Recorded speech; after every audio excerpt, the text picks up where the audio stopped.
everyone. Welcome back to the channel. My name is Ike, and if we've not met before, it is good to meet you. I am with a good friend of mine in the DFW area, Eric.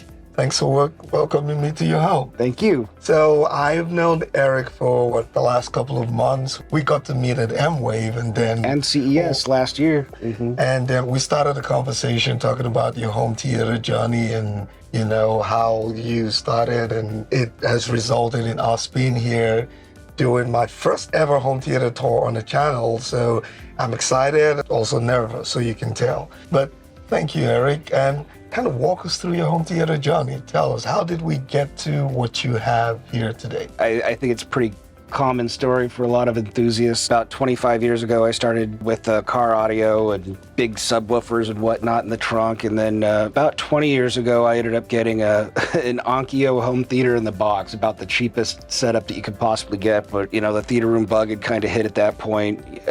Growing up, the best times for my family is when we went to the theaters, and you'll see on my bar stand, I've got a little ET doll, even though I'm a grown adult. But I have that because my mom took me to see ET when I was 3.5 years old when it first came out, and just loved the movie so much, even that far back, that it started me down the love of theater rooms. She would show me classic movies, and and again, when my brothers that were relatively rocky growing up in Los Angeles, in and out of not so good times, the best times we had would be going to the movies. And so as I got older, I had gotten to the point where I wanted to start to research sound, audio, video. I'm in IT, which it's very common for IT folks to get into audio, video. And so, so I went down that road, and when my wife and I were moving up to Dallas from Houston, we both had our must-haves, and my must-have was, I want space for a theater room.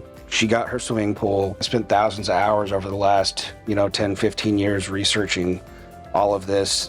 This room has been built over a 5-year period of time, and rooms are never done, but I feel good with where I'm at this point, So when it comes to a dedicated home theater space, most people would either have projectors, and some people would have TVs, depending on the shape of the room, the size, and what they can afford. Right. But you have a combination, you have a combo. You have a TV, and then you have a projector screen. 100%. Let's talk about that. How did we get to that decision? Is there a reason why you have both? Kind of walk us through the thought process of that. So initially I got the TV because that's what I could afford. I had never had a projector back then. A lot of people going into this game, when they start looking at projectors, a little bit intimidating, and it took me a lot of time and a lot of research. I decided I was going to go ahead and start out with my 85-inch Sony Bravia TV. It's probably 5 years old, maybe 4 years old at this point, so I've had it for a while, but it suits my day-to-day. And the reason I kept it once I decided to go to projection was because of COVID.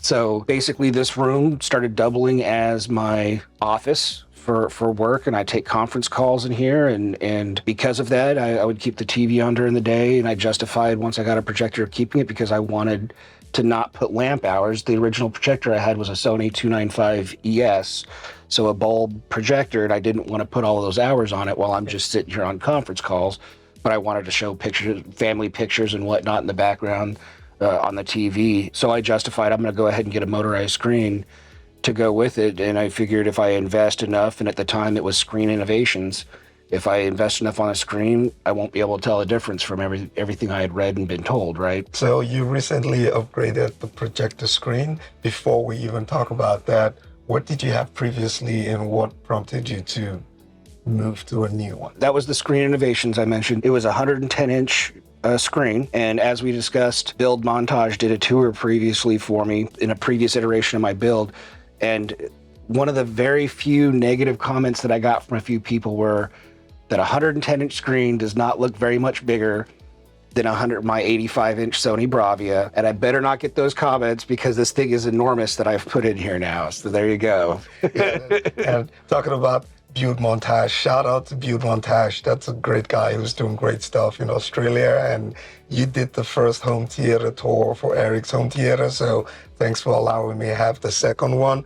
I really appreciate it. So now let's talk about the new one. I know you had sent me a couple of clips, and if we can get those B-rolls, I think it will be fun for you guys to see how we even got that projector screen in here and even got it mounted. But let's talk about what you have now. Yeah, and spoiler alert, it had to come in through a window to get into the room. It was ridiculous. But now I've got a 133-inch 16:9 Stewart 130. I can't remember the exact wording on it, but it's 1.3 gain. Main reason I went to it is I wanted to fill the wall, right? You know, we're in the Dallas-Fort Worth theater room group, and through that I've had the opportunity to see several other home theaters, 4 or 5 different home theaters in the area. Shout out to Youthman for putting the Kansas City group together. I think that was a big incentive for a lot of us to come together in that Dallas theater room group, not to mention several of the members meeting,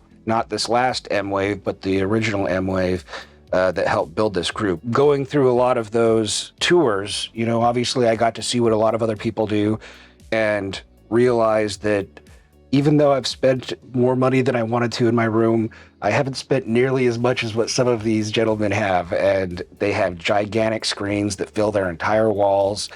And getting to experience what that is like, it made me realize the people in the comments that original tour was right. And I need to get a bigger screen than 110 inches. I think you have footage of the 110 while I still have that up. Yes, right? I do have footage of that one. And one thing that's different from the screen is it's not an on-wall screen, right? So Correct. You do have a drop-down screen. It was ridiculous seeing that screen come down the first time. So the casing for this screen literally spans the entire length of the roof side to side with about an inch to the crown molding on the other side. So watching a gigantic screen come down that's the entire size of the wall is pretty impressive. It actually took me watching a movie for the first time, and I had to get through it because at first when I started playing it, I was like, this isn't gonna work. This thing is enormous, and by the time I got to the end of the movie, I was floored. It's just so immersive, and it's amazing night and day difference. So the room is 20 feet long, 12 and a half feet wide, not counting the cubby in the front and the space for the door in the back, but 12 and a half by 20. Okay, how high is it? 8 foot. It's 8 foot high. Mm-hmm. Okay, so that's a relatively good sized room, and you have really made the best out of it. Let's talk about the projector that you're pairing it with.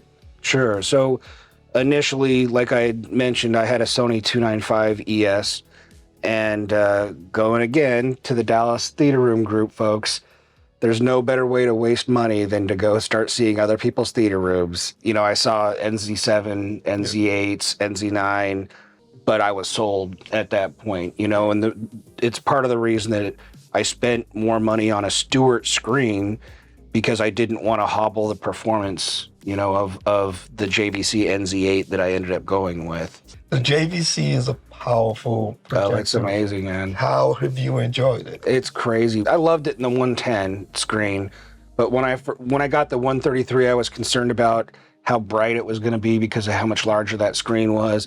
Just not a problem. I had it calibrated. Shout out to Leo from the Build Montage Discord. Leo calibrated it for me.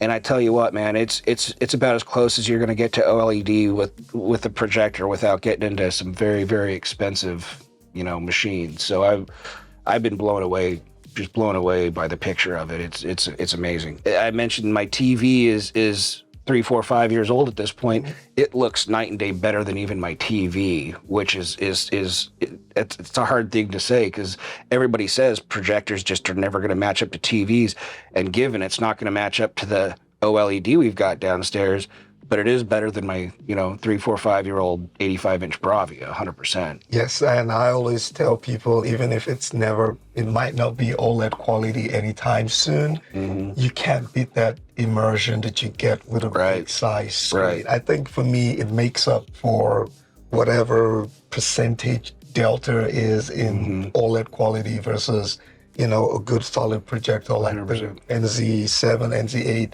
NZ8, or even the NZ9. Right. Okay, so now we've talked about the projector, we've talked about the screen. Let's talk about what makes a home theater for a lot of people, right? Speakers and subwoofers. What is your current setup in your home theater? So I currently have a 7.2.6 setup with BP 9060 floor standing left and right speakers. I've got a CS 9080 for my center channel, and then the side surrounds are SR 9080, and then I've got the .6, so overhead Atmos effects is also DefTech. It is the DI8R, and then the subwoofers, they're RMS 1920 watts. They are 18-inch ported subwoofers, and man, I love them.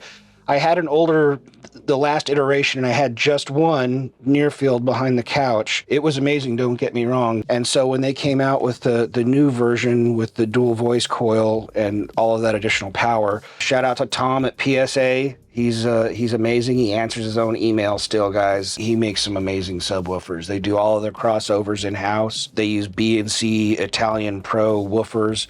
The newer versions of them have dual voice coil. They're amazingly powerful. He will take a trade-in. If you've purchased something from him, he'll give you actually a decent amount of money because people want those return ones to him. But regardless, I went ahead and sent that old subwoofer back to him, got some credit, and I got two now of the EV 1813 or TV 1830. Apologize. How many subwoofers do we have in I have two total. So one, as I mentioned, I've got a cubby for the reason nobody knows in the front of my room, but it ended up being perfect because it's about the same size as that subwoofer. You can only see about 6 or 8 inches of the front of the subwoofer sticking out, despite the fact that the thing is almost 3 feet long and about 150 pounds or some along those lines. So it fits perfectly there. The second one is back of the seats, near field to me. So it's very, very tactile in this room, I'll say. We did listen to some demos, and it sounds like you have 8 of those subwoofers in this room. It's really, really impressive. I found it hard to believe that there were just 2 subwoofers in the room.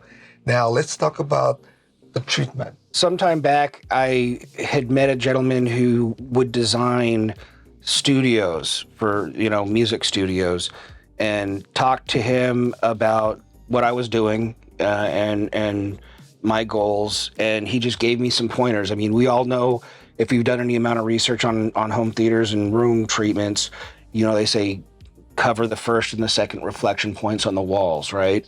But it's also important to cover sections of the ceiling too, because the exact same reflections, keeping in mind that sound coming out of your speakers goes in all directions, up, down, left, right.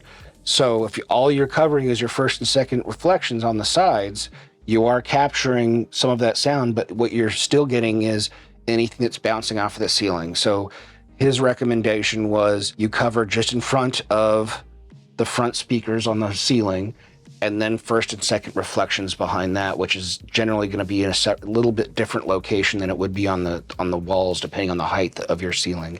Yeah, so you do. I noticed that you do have this beautiful acoustic cloud right in front of the screen. Did you build that yourself? Because that was one of the things that impressed me. Appreciate that. Yeah, no, these were actually built by that gentleman that did studios. I did end up rebuilding them because it wasn't to my standards, so I did strip it down to the wood and swap that all out. So I'll say I half built them, but I did build the rest of the movie poster acoustic panels in the room. Shout out to Two Guys Tech on your video that you put together. Thank you, Logan, very much, man. His channel, that video was one of the videos that I watched from acoustic systems. Let's talk about your Atmos speakers. Sure. You have 6 of them. I listened to them, and I went back home and I told Franklin, who's behind the camera, I want 6 in-ceiling speakers. People don't believe it, but he's going to listen to them and will tell the difference, hopefully, but I love them. Yeah, I love 6 them too. or 4. Did you ever have 4? I had 4. 6? Okay. I did have 4. So I started with .4. I was thinking I wanted to do front wides. So we haven't gotten into the hardware yet, but I've basically got 16 channels. And so it was basically I could either do, because of the fact I have 2 subwoofers, I could either do .4 overhead Atmos and get front wides, or I could do 6 overheads.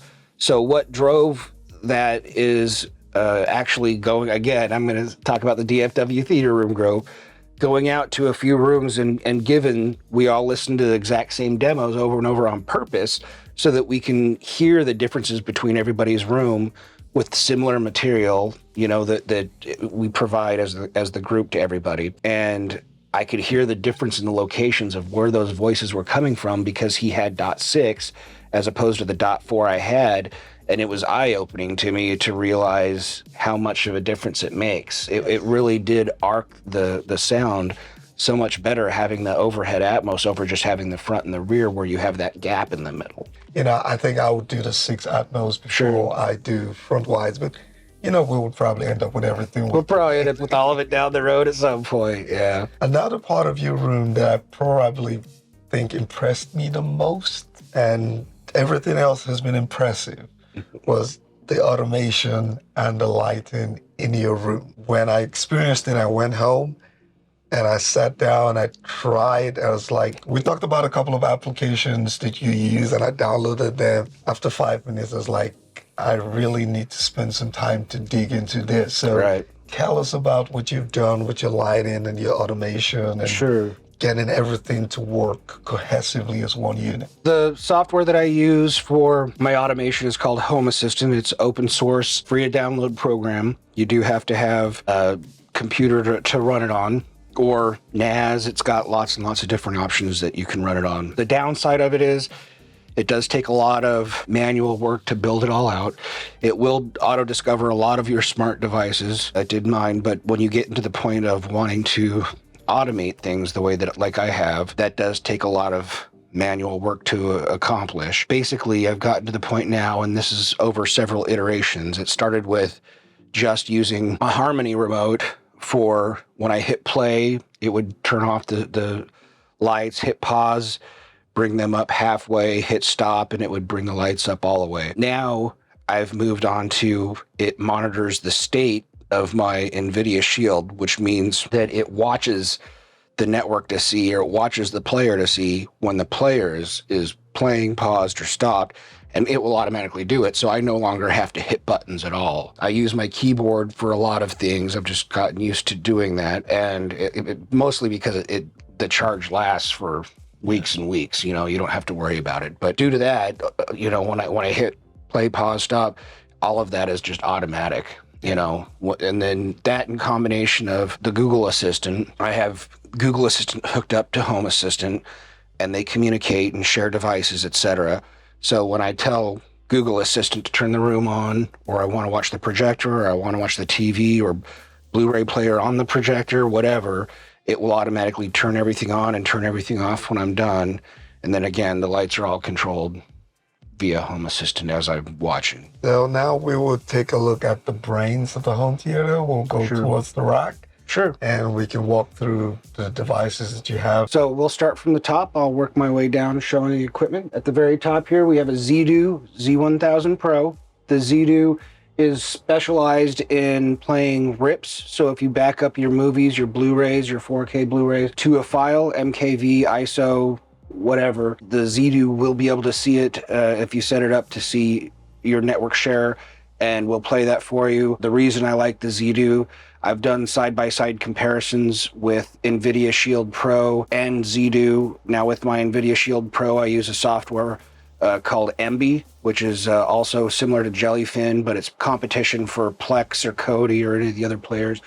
But side-by-side with the Nvidia Shield, I found that to be a superior picture, and so I often use that one to play back rips. Moving down, we have the Xbox XSX. Moving back down, we have a Panasonic UB420. The reason I went with the 420 over the 820 is my projector, just like most other projectors, cannot do Dolby Vision, which is the main difference between the 420 and the 820. It still does tone mapping, all that kind of jazz. Moving down, we have the brains.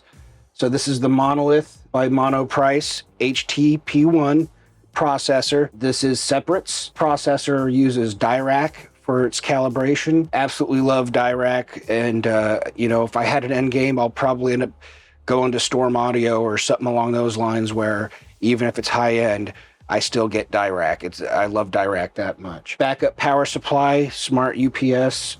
I believe this is a C1000 UPS. We have an AC Infinity T8. Amplifiers are also Monolith.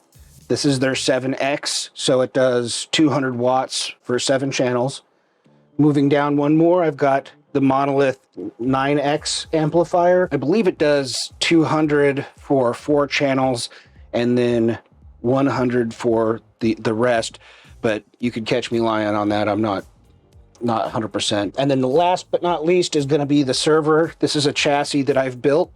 It has 20 bays. I currently use 6 of those bays that are full of 18 terabyte NAS drives. So plenty of storage. I think usable. I have it in RAID 6, so I can lose up to 2 drives.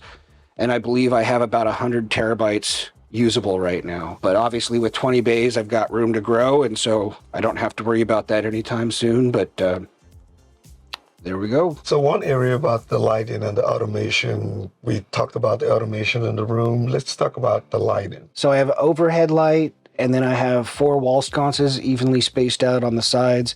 All of those are Philips Hue, so I can change them to any color that I would like. I have a backlight behind the TV, which does connect up to the Hue bridge, but it's a generic LED strip. And then lastly, the most recent addition is FCOB LED strips that go along the entire ceiling below the crown molding, that is also can be changed to any color. The main differentiation between these and a lot of LEDs is the amount of lights per meter. So these basically, even though they're front and center in the room and very close to you when you stand up, you almost can't tell that they're separate LEDs. It looks like a solid strip, or pretty as close as you're going to get to that. So very happy with those. Those hook up. They don't hook up to Hue. They hook up to Home Assistant. No, I'm sorry, I'm lying to you. I got a controller that does hook up to Hue. Okay. So this was actually seamless. All I had to do was change the scene within Hue and then make sure it was updated within Home Assistant, and it all just worked. I didn't have to change any other programming or anything in Home Assistant, so it was very convenient. But I wanted that little wow factor, and I think the LED strips did that for the ceiling. So let's talk about the home theater rack and the cooling. It's in a closet. I know that concerns a lot of people. Sure. How do you manage to cool all that equipment and rack you have? And so I had learned about a company called Cool Components some time back. I've since found out they actually work with a lot of home theater integrators and are used in a lot of home theaters, including one of the DFW group's room. So when I started building this all out and realized just how much heat I was going to generate, even back when I had a Denon receiver as opposed to the separates I have now, I realized it was going to be generating a lot of heat. And so when I consulted Cool Components, I basically give them my scenario. You tell them how large the space is that you need to cool. They specialize in home theaters, so they know what they're talking about. That's what they're built for. But basically, the products that they recommended is for the door is called a Slim 6. So this is just 6 small foot fans that I cut a hole into the door, put the fans in that hole, and it sucks air in. And then towards the top of the back of the closet, I have their high flow, I believe it's called. It's basically 2, I think, 120 millimeter fans that I cut a hole in. I have a landing on the outside of the room that actually exhausts into that landing.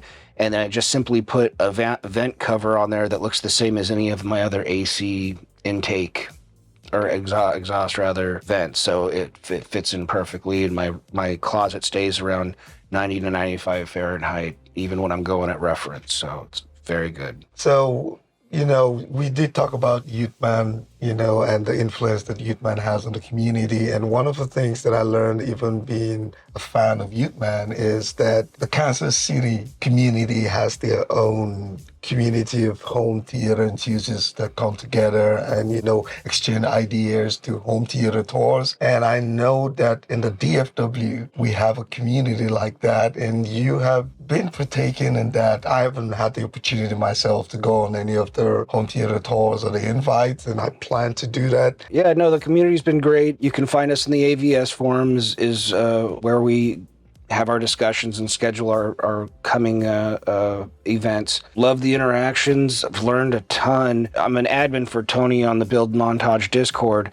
Just experiencing these rooms and how everybody else has implemented it, including some that have had professional integrators build them for them, and just see the differences in how they are built and put together is an amazing experience. It's very, very educational, eye-opening to hear all these different speakers, what everybody else's idea of their ideal space is. You know, it's been amazing. Yeah, and I think one of the benefits of, just having that type of community is that you can learn firsthand from the mistakes that people made, right?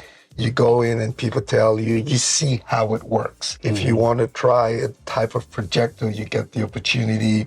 If you're not able to travel to, events like M-Wave and CDR, where you get the opportunity to experience some of this equipment and, toys that we like to play with in our home theaters. I wouldn't have spent the money that I've spent on this projector and screen if I hadn't had the experience of seeing them firsthand. I just wouldn't have had the confidence in blindly purchasing these items with the price tags that go along with them if it wasn't for the DFW group. So it's been an amazing group, and it's a good bunch of guys that are all very positive, upbeat, and just want to help each other out and experience each other's rooms and share the joy. So let's talk about future upgrades. I know you've just recently done some upgrades in the room.